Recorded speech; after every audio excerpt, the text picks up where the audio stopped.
ከአፓርትመንት ተነስተን ነው እዚህ የደረስነው እያለ ነው ወንድማችን። ከየት ኮንዶሚኒየም እንደመጡ ከየት አፓርትመንት ምናምን እንደወጣን ምናምን ስታይ ኦኬ እነዚህ ሰዎች በጣም ተክተዋል ማለት ነው አብረው። ቆይ ግን መዋሸቱ ለምን አስፈለገ? መልካም ወጣት ሄጄ ሸዋሸዋ ተሰርቻለሁ። እንግዲህ እውነቱ ይሄ ነው፣ ምንም ማድረግ አይቻልም። የእግዚአብሔር ልጅ የሆነው ከማርያም ሲወለድ አይደለም፣ ከጥንት ከመጀመሪያ። እኛ ያለ ኢየሱስ ምንም ዋጋ የለንም። ያቺ ውርንጭላ አሉ ኢየሱስ ከወረደባት በኋላ ሁሉም ናቋታል። ካባ ያላለበሳት ዘንባባን ጥፈውላት ያሻገሯት ልክ ኢየሱስ ከወረደ በኋላ እንደተራየ ምን ነው እኔን ትናንትና እንደዛ ስታከብሩኝ ልብሳችሁ እንጂ ያለበስንሽም ያከበርንሽም ላይሽ ላይ ካለው የተነሳ ነው።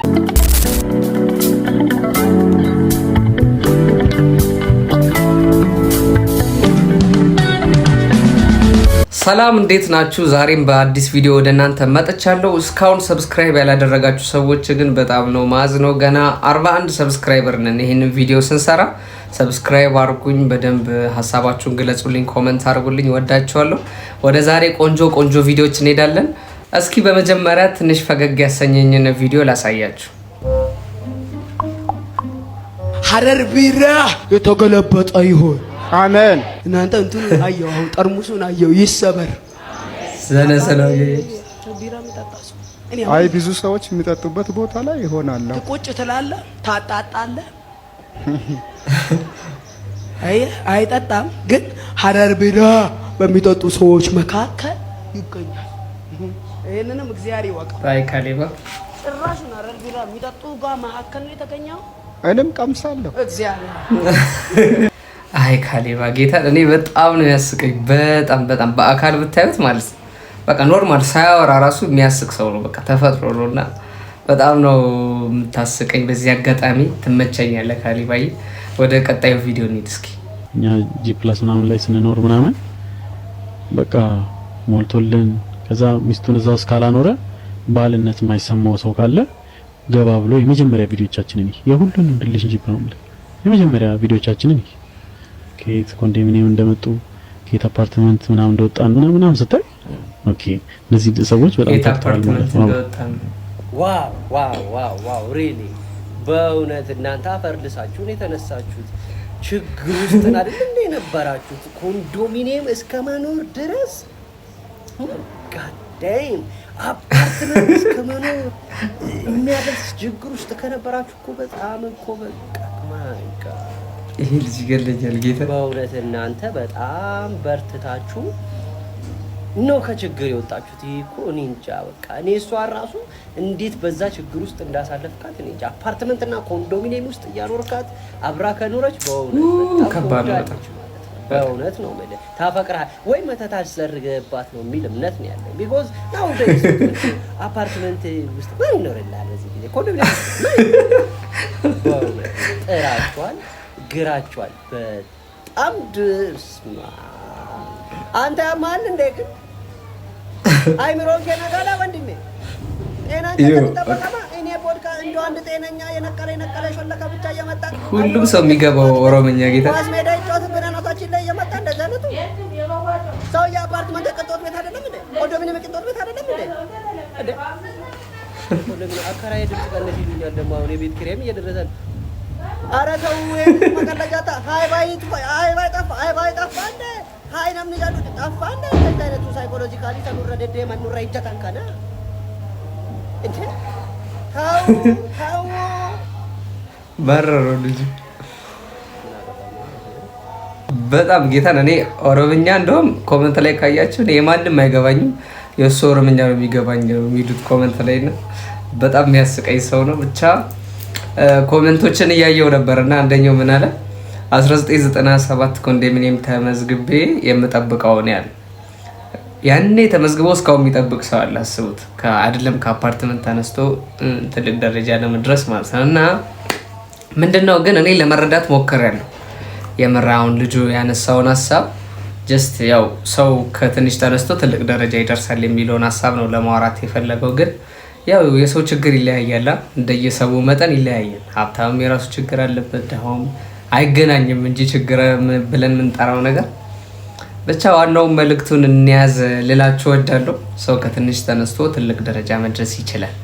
ትንሹ የአንዳንድ ሰው ትልቅ ቢሆንም ማለት ነው። እና እስኪ ወደ ቀጣዩ ቪዲዮ እንሂድ። መልካም ወጣት ሄጄ ሸዋሸዋ ተሰርቻለሁ። ያንንም ደግሞ የተሰራሁትን ሸዋሸዋና የተበላሁትን ቁማር ደግሞ እነግራችኋለሁ። በአገልጋይ ዮናታን አክሊሉ ሸዋሸዋ ተሰርቻለሁ።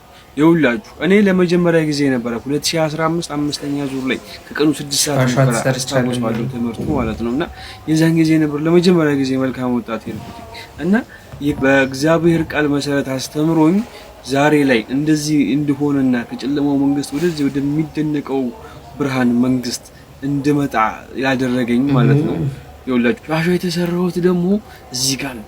በቃ ይገርማችኋል። ከመጥፎ ህይወት ወደ ጥሩ ህይወት በማምጣት ነው ሸዋሸዋ የሰራኝ። እንደዛ ብትል ይሻላል። እናንተስ እንደኔቱ ጋር ነው ሸዋሸዋ የተሰራችሁት?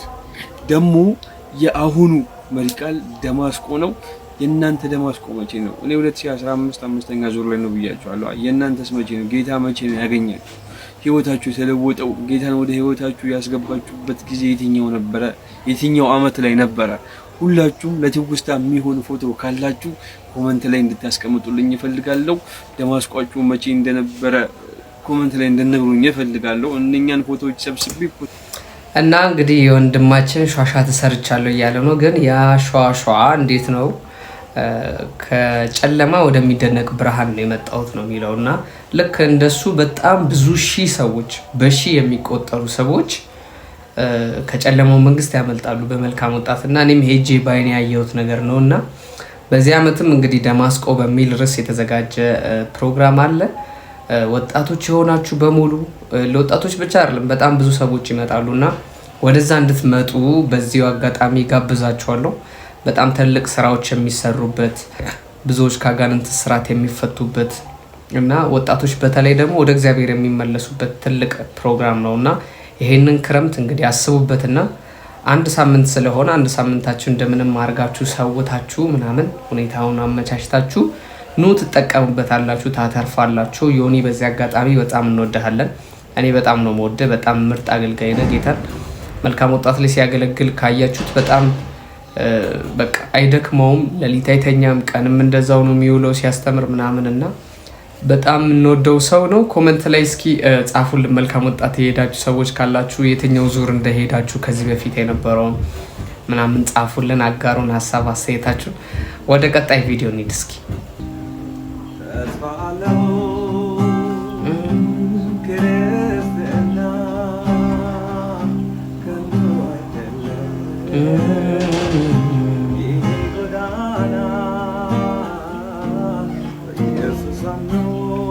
አሜን። ተስፋ አለን። የከንቱ ጉዞ አይደለም የምንኖረው።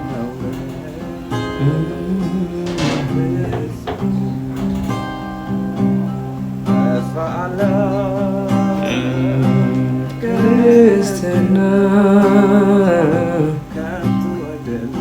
ከንቱ አይደለም። ኢየሱስ ነው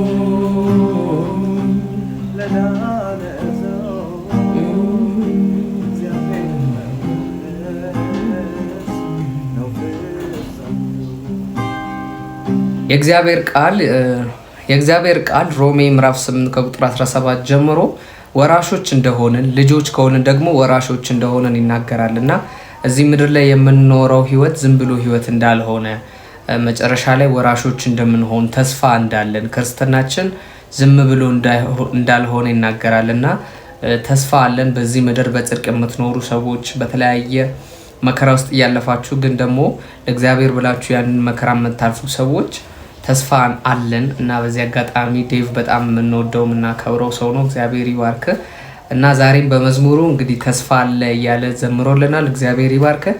ወደ ቀጣዩ ቪዲዮ እንሂድ። ከዛ በፊት ግን ሰብስክራይብ ያላደረጋችሁ ሰዎች ሰብስክራይብ አድርጉ። ኮመንት ላይ ሀሳብ አስተያየታችሁን ስጡኝ። ወዳችኋለሁ። እቺ ዓለም ምቀኛ ነው። እስቲ ይለፍል፣ እስቲ የሆነ ነገር ቀይር። የመጀመሪያ አጠገብ ያለው ወዳጅ የሚመስለው ዓለም ደና ነገር እውነት ብዙ አትልከም። ዓለም ላይ አሪፍ ነገር አገኛለሁ ብላችሁ አትልከም። ምቀኝነቷን ይዛ ውስጥ ያለውን ብርሃን መሸፈን ነው የምትፈልገው። ኬርለስ ከሆንክ እየተሸፈንክ ውስጥ ለሰው ይቅርታ፣ እዚህ ጋር ላቋርጣችሁና አንድ ጥያቄ ልጠይቃችሁ እስኪ። ምቀኝነትና ቅናት ልዩነታቸው ምንድን ነው? ቪዲዮ መጨረሻ ላይ ሰጣችኋለሁ መልሱን፣ ግን አስቡበት። እስከዛ ኮመንት ላይ ጻፉልኝ። ምቀኝነትና ቅናት ልዩነታቸው ለሰው ምቀኝነት እያሰበ ከመጣ እየተሸፈነ የሚነዳው ውስጡ ካለው ተነሳ። አንተ የምትበራው እዚህ ጋር ከፈሰሰው ደም የተነሳ እዚህ ጋር ያለው ደም ከሌለ አንተ ምንም ነህ። ያቺ ውርንጭላ አሉ ኢየሱስ ከወረደባት በኋላ ሁሉም ናቋታሉ። ካባ ያላለበሳት ዘንባባ አንጥፈውላት ያሻገሯት ልክ ኢየሱስ ከወረደ በኋላ እንደተራየ ምን ነው እኔን ትናንትና እንደዛ ስታከብሩኝ ልብሳችሁ እንደ ያለበስንሽም ያከበርንሽም ላይሽ ላይ ካለው የተነሳ ነው። አንቺማ ምንም ነሽ። አያችሁ ከሌሎች የተለየን ምንም እንዳንሆን ያደረገው ውስጣችን ያለው ደም ነው። ከብረንም ከሆነ ያከበረን ደሙ ነው። በቀራንዮ ላይ የፈሰሰው ደም ነው ያከበረ ብርሃን እንድትሆን ያደረገ። ለራስ አብርተ ውበት ሰጥተህ ለሌሎች ታበራለህ። ዝም ስትል እቺን ዓለም እየተመሳሰልካ ስትመጣ ደሙን እየሸፈንከው ነው። ማብራት ያቆማል። ሐሜት ብዙ ሰዎችን የሚያስቸግረን ቀንበር ጨዋታ የሚመስል የማኪያቶ ቡና ቁርስ ሐሜተኛ ትሆናለህ። ድንገት ራስን ከሆኑ ሰዎች ጋር እየሸፈንከው ነው። የተከፈለውን ደም ዋጋ ቢስ እያደረግክ ነው። ደሙ ግን መንደድ ቀርቷል። ደሙ መስራት አቁሟል። ዝሙት ስጋን ያስደስታል ይመስላል፣ ግን ውበትን እያጠፋ ግን ከአምላክ ፕሬዘንስ እያጎደለ ደስ የሚል ይመስላል። የሆነ ቀን ተራሰው የሆነ ትንሽ ልጅት ከዚህ የሚል ሰው ነው የምትሆን። በአደባባይ የተከበርክ ሰው ቁጭ ብድግ ይልልህ የነበርክ ካላቆምክ ብርሃንን ካልገለጥክ እየተዋረድክ በትንሽ በትልቁ እንጣላለን። ምንም ነው የማይመስል። ድሮ እሱ ጴንጤ ነው አይጣላ። አሁንስ የመጀመሪያው ቦክሰኛ ጴንጤ ነው። ሸሚዙን ቀዶ ሊደባደብ የሚፈልግ ቦዲውን የሚያሳይ ጴንጤ ነው። ወንድሜ ጥል አያስፈልግም። በቀል የእግዚአብሔር መለያየት በጣም እኛ ቤት እየሰራ ያለ ስፕሪት ምንም ነው የማይመስለን ስንለያይ። አንዱ የሚሰብከው ኢየሱስን አይመስለንም ስንቃወመው። ለማቃናት እንኳን አንጠርም። ተለይተናል። እኔ ብቻ ላብካው፣ እኔ ብቻ ለጋግረው ነው እየሸፈንከው። በተለየ ቁጥር በግ አውሬ የሚበላው መጀመሪያ ነጥሎ በመለየት እየነጠለን ነው። አየሩ ላይ ስሙ ክብራችን እየተወሰደ ነው። ሞገሳችን እየተወሰደ ነው። በጣም የከበደው ስማችን እየቀለለ ነው። ድሮ ይፈሩን የነበሩ ሰዎች አሁን እንደተራ እየቆጠሩ ነው። ክርክር አትከራከሩ። ክርክር ደሙን ይሸፍናል። ብርሃናችሁን ይከርክ። ስለናንተ የሚከራከር በየት አለ? አትከራከር። ወደ ላይ ስጠው። በተከራከርክ ቁጥር እኔ ለራሴ እኔ አውቃለሁ እያልክ አንተ ከኋላውን እኔ ከፊት ሄጄ ተከራክሬ አሸንፋለሁ በል። ግዴላት ፍርድ ቤት ክርክር ያላት ሲከራከር ለሚያምርበት አሸናፊ ለሆነው ማንም ለማያሸንፈው ለሱ ስጥ። አንተ በሄድክ ቁጥር ብርሃንን እየሸፈን ብርሃንን ኋላ እያረክ ቅናት ስርን የሚበላ ቅናት ካለባችሁ ባይዘው ራሳችሁ ላይ አራግፉት። ጓደኛ የሆነ ነገር ሲሆንለት ሞቅ ካልተሰኘ ምሽግባ ጓደኛሽ ልብስ ስቀይር ደስ የሚል ሳቅሳቅ ካላለሽ ጌታዊ ምቀኛ ነኝ አራግፍልኝ በሉ። ምቀኝነት ብርሃንን ይሸፍናል። ሌላ ብዙዎቻችን ተቆጮች ነን። ቁጠኛ አትሁኑ፣ ግፍላ አትበሉ። ሁለት ሰዎች ሲጋጩ አንዱ መጥቶ በነገር ሄደ አትላተም። ከሁለቱም ስማ።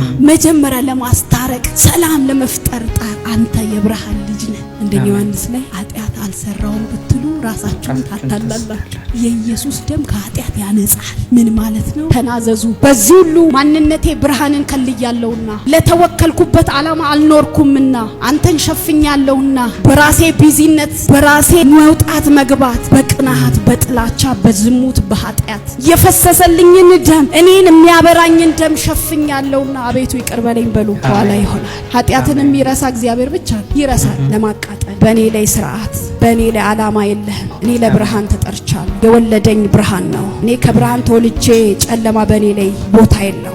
አንድ ነገር ልንገራችሁ። ደክማችሁ ቢሆን አሁን የዘረዘርኩት አንዱ በህይወት አልፎ ቢሆን ኃጢአት ውስጥ ብትሆን ዛሬም ብርሃኑ እየበራል። ጠፍተህ ቢሆን አባትህ በር ላይ ቆሞ እየጠበቀን እጁን ዘርግቶ ሊቀበልህ የታመነ ነው። የሰባውን ፍሪዳ ሊያርድልህ በመመለስ ብርሃንን ለማብራት በመወሰን ፍሪዳው ሊታረድልህ የከበረውን ልብስ ልትለብስ አንተ ተመለስ እንጂ ባይዘው ከየትኛውም ኃጢአታችሁ ተመለሱ እንጂ እግዚአብሔር የትላንትን ረስቶ እንደውም በከበረ ነው የሚገልጥ። በከበረ እግዚአብሔር በየትኛውም ደቂቃ እንድትመለስ እጁን ዘርግቶ ይፈልጋል። በሩ ሳይዘጋ ተመለስ። ለብርሃን ተጠርተናል። አሜን። አሁንም በተለያየ አይነት ድካም ውስጥ ያላችሁ ሰዎች ይሄ መልእክት ለእናንተ ነው። እነዚህን ነገር አስወግዳችሁ ወደ እግዚአብሔር ተመለሱ። እግዚአብሔር አሁንም የምህረት ልብ አለው፣ ለኛ የሚሆን የምህረት ልብ አለውና ቅናት፣ ምቀኝነት፣ ክርክር፣ ቁጣ እነዚህን የመሳሰሉትን ነገሮችን አስወግደን ወደ እግዚአብሔር መመለስ ይሁንልን። እነዚህ ነገሮች ብርሃናችን እንዳናበራ ስለሚያደርጉን ማለት ነው። ቅድም የጠየቅኳችሁን ጥያቄ ስመልስላችሁ ምቀኝነትና ቅናት ምንድነው ልዩነታቸው ብያችሁ ነበርና አንድ ምሳሌ ሰምቼ ነበር። እግዚአብሔር ፈረንጅ ጋር ይሄድና ምን እንዳረግልህ ትፈልጋለህ? ለአንተ ማረግልህን ግን ለጓደኛ ሁለት አርጌ ነው የምሰጠው ይለዋልና ያን ፈረንጅ እንግዲህ ቤት፣ መኪና ምናምን የሚፈልገውን በሙሉ በልብ ያለውን በሙሉ ይናገራል። ከዛው እኛ ሀገር ይመጣና ኢትዮጵያዊው ጋር መጥቶ ምን እንዳረገልህ ትፈልጋለህ? ላንተም ማረግልህን ለጓደኛ ሁለት ነው ማረግልህ ብሎ ሲለው አንድ አይኔን አጥፋው ይላል ማለት ነው። እና መቀኝነት ማለት ልክ እንደዚህ ነው። ለኔ የማይሆንልኝ ለሱ የማይሆንለት ማለት ነውና ቀናት ማለት ግን ለምን ሆነለት ለዛ ሰው ብሎ ማለት ነውና እግዚአብሔር ከዚህ ይሰውረን። እንግዲህ እነዚህን ማስወገድ ይሆንልን። የክርስቶስን ልብ በውስጣችን እንዲኖር የእግዚአብሔር ጸጋ ያግዘን። ወዳችኋለሁ። ወደ ቀጣዩ ቪዲዮ እንሂድ እስኪ።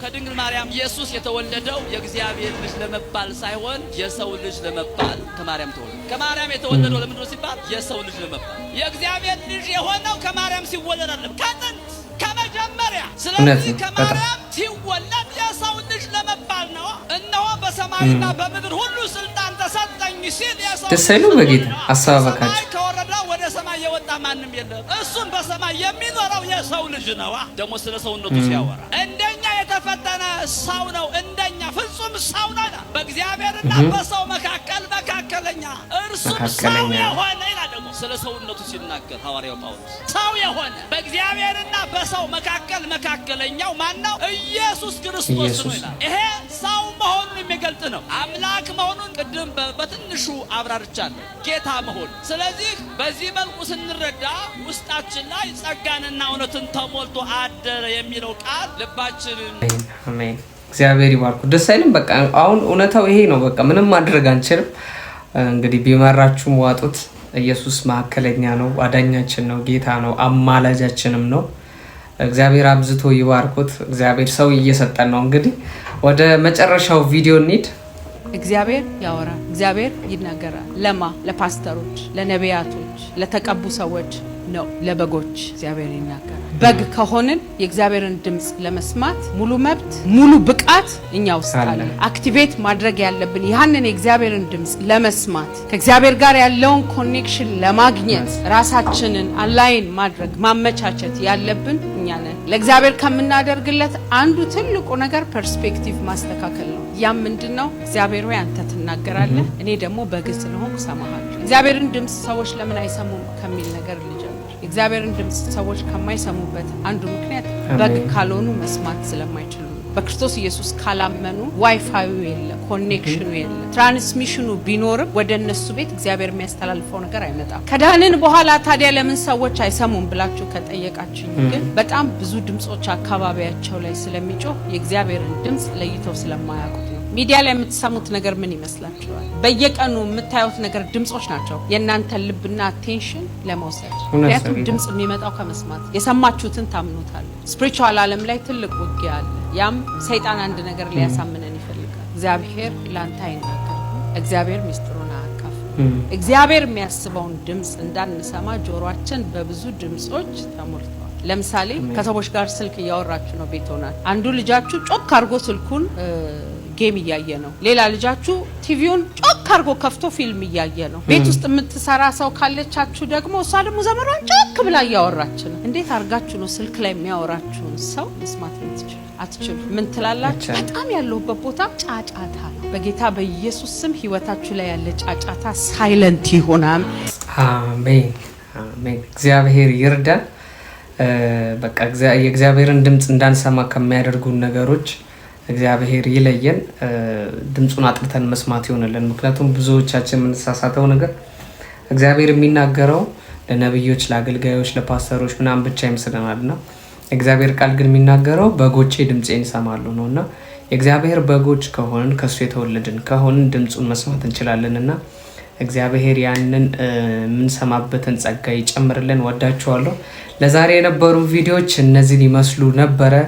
እንግዲህ በጣም አስተማሪ የሆኑ ቪዲዮዎችን ነው መርጬ ያመጣሁላችሁ።